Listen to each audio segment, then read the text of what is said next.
Hey, what's up everyone? This is Nishi from MST.TV here. Today we are going to have a bit of a conversation about the newest Yu-Gi-Oh side set, Secret Slayers.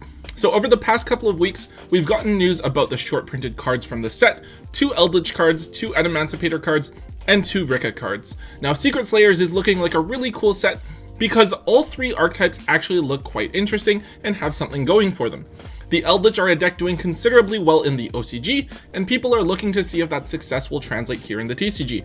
The Emancipators are a really cool combo deck with access to some unique stun cards, and the Ricca are your pretty typical waifu archetype that's going to attract a lot of the player base as well. However, I've seen a lot of people freaking out recently about the prices of some of these cards, saying that it's ridiculous how expensive these cards are on the secondary market.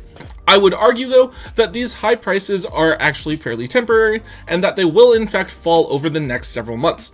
While I do understand the desire to get the cards right away as soon as they come out, I think that we're in such a unique circumstance these days that it doesn't really make much sense to be in so much of a rush. So today we're going to discuss why I think that these inflated prices are just temporary and will fall considerably, and how the best thing that you all as players should be doing is to wait for these drops before picking up your cards. Let's jump right into it. Okay, so first up, let's talk about the lack of tournaments, as well as the fact that a lot of card shops aren't even really open right now. With most OTS stores not hosting local tournaments, there are relatively few people opening up products at their local game stores. So whereas normally, right, every week, thousands of packs are being opened by people that are winning packs from tournaments, or maybe they're just bored at their locals, all of that quantity of cards now isn't being released into the market. It's still in sealed product. A lot of the time, if people pull an expensive card they don't need, they'll sell it online, or they'll sell it to someone who will then post it online, but without those people adding to the supply, we're left with a smaller quantity available on the market. This results in most of the singles online being posted by stores and vendors that are opening the products themselves, attempting to take advantage of the situation by selling at relatively higher prices to make back their cost. With fewer sellers and less competition, vendors attempt to list at higher prices in order to juice people that feel they need to build their decks now, right? This is very similar to when we see pre-sales go up, as vendors are typically the ones that have access to cards early and can post them for sale sooner with less competition to drag down the price. Consequently, I would definitely expect the prices of cards to fall significantly once local tournaments come back into play and we're able to see a greater amount of the player base opening product and increasing the supply of cards available to the market. The next thing I want to talk about is the fact that the official release for Secret Slayers in Europe has been delayed until April 16th. Believe it or not, Yu-Gi-Oh has become a very international game. We frequently see players travel between the Americas and Europe in order to play events, but also to trade cards between the various languages. Now, a lot of the time as well, European cards come cheaper than those in North America, sometimes due to differences in case ratios, but also sometimes due to the way that each of the markets work. For example, you can buy an Adusted Gold or a Malicious Bane for much cheaper in Europe than you can currently in North America. Or, as another example, the North American market is much more susceptible to buyouts than in Europe, where everything is kind of centralized around the card market site. Now, as a result, a lot of European cards get brought over to North America where they can be sold at higher prices, yet where they still undercut the rest of the North American market, which forces prices down. Without being able to observe the lower prices of the European market, and without people having the ability to bring cards over at all, it becomes very difficult and impossible to factor them into the market here. I would absolutely expect that once the product is released in Europe officially, and people start to calculate how much it would cost to bring over these mass quantities to North America, then we'll see the prices of most of these chase cards from Secret Slayers fall in price accordingly. The last point I want to address here, guys, is the lack of major events such as regionals or YCSs, and how that will help contribute to declining market prices of the cards from Secret Slayers. Now, a lot of the time, a deck doing well at an event will result in the cards from that deck spiking in price. For example, when Burning Abyss was first released, Dante was only a $20 card, but after the first regional weekend, when everyone realized Burning Abyss was a good deck, it jumped all the way up to $75 a piece. Similarly, Golden Castle of Stromberg jumped from $8 to $30 when Grand Maju topped out of nowhere at YCS Portland last year. Now, however, with the lack of events, it's more difficult to tell which decks are the top decks of the meta. We'll have the occasional online tournament, but other than that, no definitive results to look at. Eldritch and Emancipators aren't like Sky Strikers or Necros, which were clearly top tier decks on release based on their success in the OCG. Rather, they're kind of fringe meta decks where people are considering them to have potential. I think that the prices of cards will inevitably go down over time because we don't have the tournament results to validate the strength of each of these new decks. On a similar note, I think it's important to realize that people are less motivated now to pick up the physical cards without any events to play in for the foreseeable future, especially given the possibility of a lot of people being laid off from work and whatnot. So whereas the previous 2 points speak to the limited supply of cards, we're also looking at a limited demand. A decrease in both the supply and demand will of course result in a decrease in prices across the board. Now do take these points with a grain of salt. I think that when we do see events pick up again, we will see bump ups in the prices of everything kind of across the board as everyone gets excited about the possibility of playing once again, but that's something that can be addressed when the time comes. Alright, so with all of that being said, it kind of begs the question, what should I be paying for the cards from Secret Slayers? So we're going to be looking at just the short prints and trying to identify where I think each of the cards is going to bottom out at. Now with Eldritch, it's a little bit difficult to say because of how much people are trying to hype up the deck.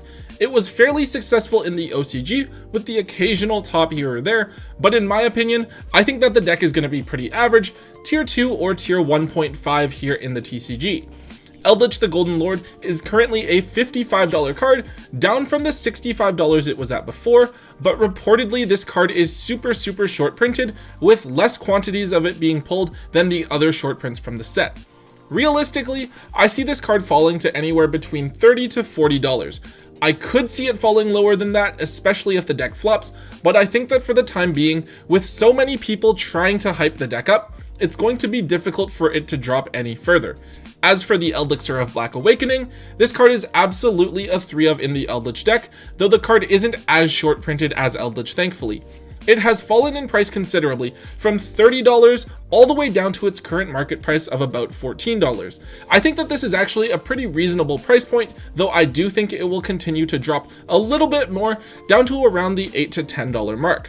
As I mentioned, I personally don't think that Eldritch is going to be a top tier deck, especially if they don't get any new support. However, I think that the deck will still see some success here in the TCG, so there's a very good chance that when events do start back up again, these prices will bounce back up, where Eldritch goes to being $40 to $45 a piece, and maybe the Elixirs hit between $15 to $20. Now that being said, I would absolutely wait on the Eldritch cards until they bottom out about 3 weeks from now, and buy them then if you're really intent on playing the deck. Next up, we have the Emancipator deck, with 2 short prints in Researcher and the Synchro Leonite.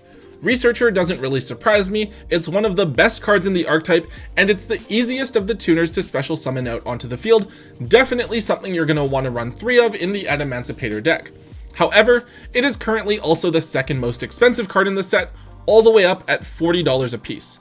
The other short print, Emancipator Risen Leonite, is a card that fortunately doesn't have to be run at 3, since you can use the Fire Crystal to put it back into your extra deck from the graveyard. However, it is also a really important card for the deck, allowing you to dig for a card like Emancipator Signs, as well as summon a Kwakimaru or Fossil Dyna during your opponent's turn. As something that you just play 1 or 2 of, it is currently only a $13 card. Now, I'm actually really torn up about this deck. When I look at the archetype and some of the things it can do, I personally feel like it's the best archetype in the set, and there's a good chance that it can be a solid tier 1 or tier 1.5 deck. However, I'm also quite confident in the fact that the price is going to drop considerably. I think a lot of people aren't looking at the deck as a serious contender. I see some people saying that $10 for Emancipator Researcher is where it's going to fall to. I think that's a bit low, but around the $20 mark is a pretty safe bet. It could fall anywhere between $15 to $25, depending on how people feel about the archetype. But that being said, I think that when it does drop that low, that's when I would definitely look into picking some up, because the deck definitely has a lot of potential, especially if they get some new support in the future. Leonite is different because it is just a card that you only have to run 1 or 2 copies of, which is gonna stop its price from getting too out of hand. It could be as cheap as $5, but I think realistically it'll settle between the $7 to $10 mark. The last cards I want to touch on quickly here are from the Ricca archetype, and this one is kind of funny to me. Honestly, I was reading up on the archetype and they seem like really bad. Bad enough to make Dragon Maids look like a viable meta deck, I think that this deck isn't going to be seeing any meta play at all, and that the prices are going to tank accordingly. The two short prints, Teardrop and Glamour, have already fallen from around $20 to under $10, and I'm fully expecting them to each bottom out at around the $5 price point. The one thing that the deck does have going for it is that the art on each of the cards is really cute, and it's a waifu deck, right? So there are going to be players who want to pick up the cards for that alone, very similar to Dragon Maids. However, the big difference is that Dragon Maids were the only thing worth looking at in Mystic Fighters. The other archetypes weren't relevant at all, so something had to be somewhat valuable and expensive. In this case though, with the Eldritch archetype and the Emancipator archetype being much more viable and therefore worth a bit more with their short prints, there's a lot of room for the Ricca cards to tank in price.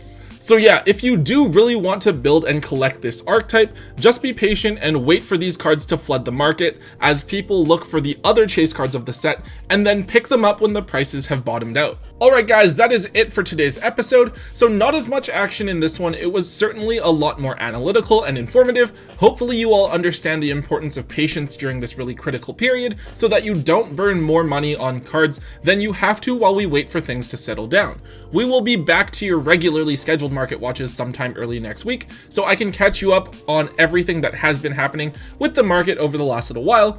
I do hope that you and all of your family and friends are safe and in good health as well. Anyways guys, if you did enjoy this more of a discussion type video, please do hit that thumbs up button for me and let me know. Also tell me in the comment section below what stuff you guys are looking to grabbing from the new Secret Slayer set and where you think the prices are going to bottom out at for you to grab them.